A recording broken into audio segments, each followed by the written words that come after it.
In our previous episode, Lin finally pulled off his second-class transfer and profession evolution.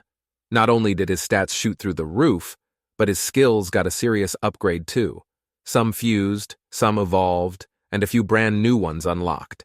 Feeling pretty good about it, he headed straight to the dungeon hall to max out his newly acquired skeletal sharpshooter. As we continued where we had left off, after hours of non-stop summoning, the little skelly finally hit level 40. One arrow flew out, and the wind fairy not too far off caught it clean. A few of its buddies sensed the danger and tried to bolt, but they weren't fast enough. The system then notified defeated level 43 wind fairy, earning 860,000 experience. Our boy was pretty satisfied, and he declared it was time to really start grinding the dungeon. But he also realizes he wasted a bit too much time, which means there's no chance for this run to have a dungeon upgrade. So, he decides to back out and start over. Even though he was only in the dungeon hall for a few seconds, he still got noticed.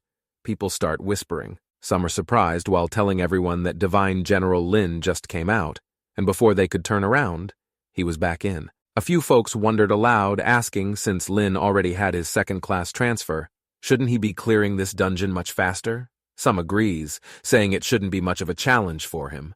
But the dungeon didn't upgrade, and this made questions start floating around. Maybe Lin's not as strong as they thought. And soon, speculation starts piling up. The scene shifts and we return to our boy inside the dungeon again. In the next moment, he raised a hand and called forth his legion.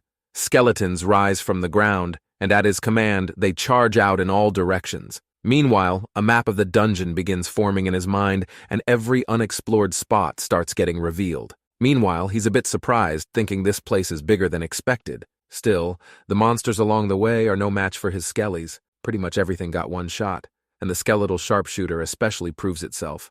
Super handy for flying enemies. An hour goes by, and outside the dungeon people are still waiting. However, still no dungeon upgrade. Some start to get confused, others a bit disappointed. Someone suggests Lin isn't all-powerful after all. Another person throws in a cold remark, saying that even though he's got the Divine General title, his real strength might be far behind the real deal. Lin, of course, has no clue what's being said outside. Back in the dungeon, he finally takes out the last monster. Then, suddenly, the system notifies him dungeon has been upgraded, and the difficulty is now set to hell level. He figures every dungeon must have its own upgrade condition. Some might just need you to reach the boss in time, but this one clearly needed a full monster sweep. Just then, a windstorm picks up and opens a passage. In front of him was a massive tornado, and Lin figured this had to be the real wind elemental dungeon up ahead. He steps onto the wind itself, almost like he is floating. It's a strange, brand new sensation, and he can't help but think, this is pretty amazing. As Lin kept walking, the wind beneath his feet carried him higher and higher. Meanwhile, something shifted at the dungeon entrance. A wild gust of wind swept through the dungeon hall, and just like that, everyone watching outside knew the dungeon had upgraded. Supporters of Lin lit up with excitement, grinning ear to ear. Meanwhile, the jealous ones not so much. Their faces darkened, and all they could do was scoff under their breath. While inside, Lin followed the tunnel until he landed on a floating island in the sky. He calmly looked around and figured this must be the real whirlwind plains. The moment he touched down, a harsh wind slammed right into him, but his skeletal armor absorbed all the damage without breaking a sweat. Then came the first enemy, and his detection spell identified it as a level 44 whirlwind sprite. Its stats weren't impressive, but it was immune to physical attacks. Lin quickly responds by summoning the skeletal archmage. However, just one of them was enough. The archmage raised its staff and cast elemental explosion, and with just one hit, the sprite was gone. Lin then calls in the rest of his skellies to sweep up the nearby monsters. After a bit of clearing, he makes it to a palace up ahead. Floating stone platforms form a path in the sky, leading straight to the entrance. He hops across the stones with ease and arrives at the palace gates. Standing there is a massive creature. Lin figures this must be the boss. His detection spell confirms it to be Wind God's mount. The creature resembles a lion and also looks pretty cool. But even before his second-class transfer, he would have had no trouble dealing with it. Still, he doesn't get cocky. He remarks he should slow it down first, so he began with a withering curse. Soon, massive red shackles were shot out, and instantly the boss was marked with a skull icon above its head. The Withering Curse doesn't just slow enemies, it also makes them take extra damage. Right on cue, his skeletal berserkers charge in. They swung their axes and unleashed a rampage annihilation. In seconds, the boss goes down. He checked the loot and found a whirlwind gem that after use can reduce wind elemental damage taken by 50% and has a small chance of unlocking a wind-based skill. The second item was the Whispers of the Wind God, allowing him to summon the Wind God, and then comes the Wind God's key, which unlocks the true Wind God's temple. Lastly, he finds 3 whirlwind crystal shards, but he'll need 5 to make a full crystal. He packs everything away into his storage space, looking quite satisfied. He figures a few more runs and he'll have enough shards for an actual crystal. Back in the dungeon hall, the bell rings again. People rush over to check the dungeon info. They see the clear time for Whirlwind Plains Hell-level difficulty was 3 hours and 42 minutes. Cheers break out, but someone points out that this is just his first run. He suggests that Divine General Lin always beats his own record eventually, and this time probably won't be any different. Before long, Lin showed up again at the dungeon entrance. By now, a small crowd had already gathered. Everyone's eyes glued to the entrance, quietly waiting to hear that bell ring again. Lin didn't waste any time. He refreshed the dungeon cooldown, selected Hell level once again, and stepped right back in. And now, the real speed run was about to begin. As for what happened next, well, everyone probably guessed it. Lin's little skeleton squad absolutely crushed it.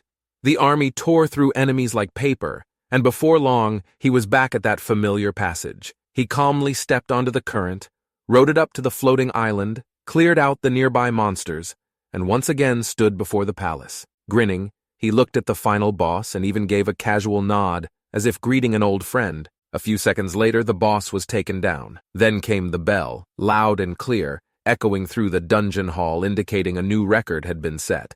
People rushed over to check the time. Someone couldn't help but blurt it out, saying this was why he was called the Divine General. Lin had just slashed his previous time by a huge margin, clearing the run in 40 minutes and 38 seconds. Still, some believed that wasn't even near his limit, and they were right. The bell rang again, then again, and again. More and more people gathered, watching our boy re-enter the dungeon over and over, each time walking out with a faster run under his belt. First was 27 minutes, then 21 minutes, and eventually 19 minutes. But this time, he was able to clear it in just around 15 minutes. For Hell level, that was insane, and of course people were stunned. Some thought their eyes were playing tricks. Others declared that this record might not be broken for centuries. All the while, you hear some folks complaining the endless ringing of the dungeon bell left more than a few with their heads spinning. Lin showed up at the entrance once more, rubbing his chin. He wondered, could it go even faster? He didn't usually care too much about speed runs or records, but today felt a little different. For some reason, he's feeling extra motivated. He suddenly had a thought. What if he didn't go for experience at all? What if he just aimed for pure time? That idea stuck, and he wanted to test the limit. He reset the dungeon again, and in the very next second, he was already sprinting forward. Meanwhile, elsewhere, old Ning had already heard about Lin's streak in the dungeon hall. He showed up at Little Courtyard and casually reported the news, telling White Divine Lin was breaking Hell-level records again. White Divine didn't seem too surprised, and remarking that kid breaking records wasn't exactly new. But old Ning wasn't there just to chat.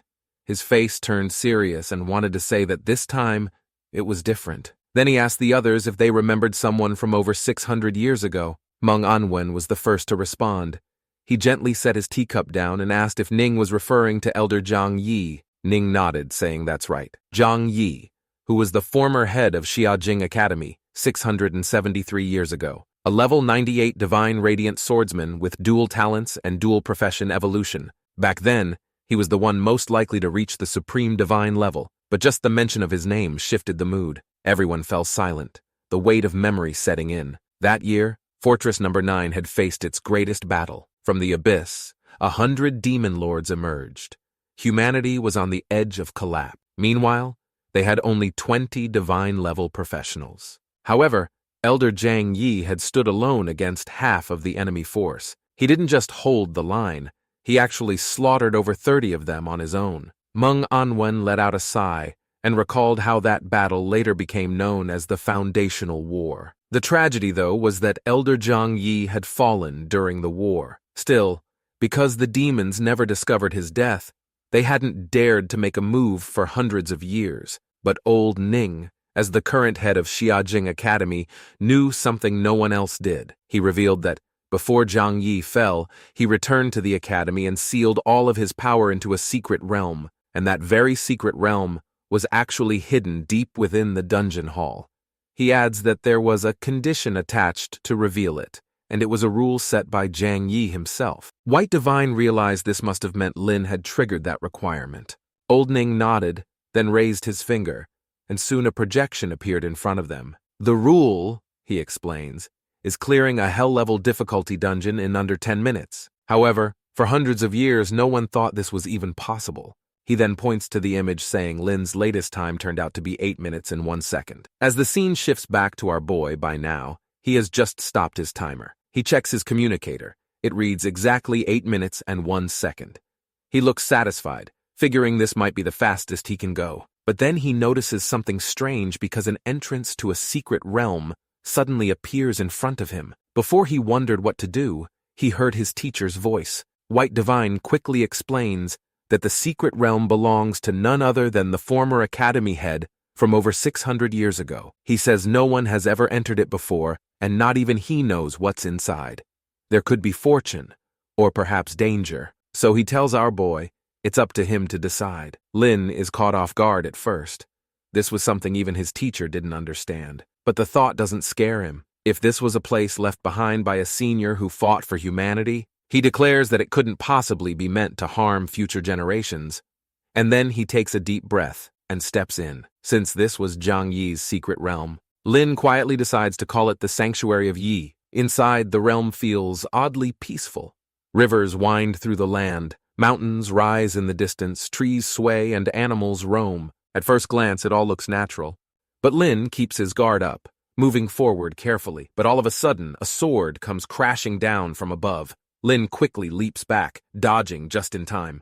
The blade plants itself in the ground, and a man descends to retrieve it. The man looks young, almost around Lin's age, but has a broad and muscular build. The man looked calm, and he spares Lin only a glance before raising the sword again and pointing it straight at him. Lin doesn't know who this guy is, but he doesn't have time to wonder. He has to fight back. He immediately casts Withering Curse. What followed was countless red shackles shot out. Just as the skeletal symbol starts forming above his head, the man casually swings his sword once.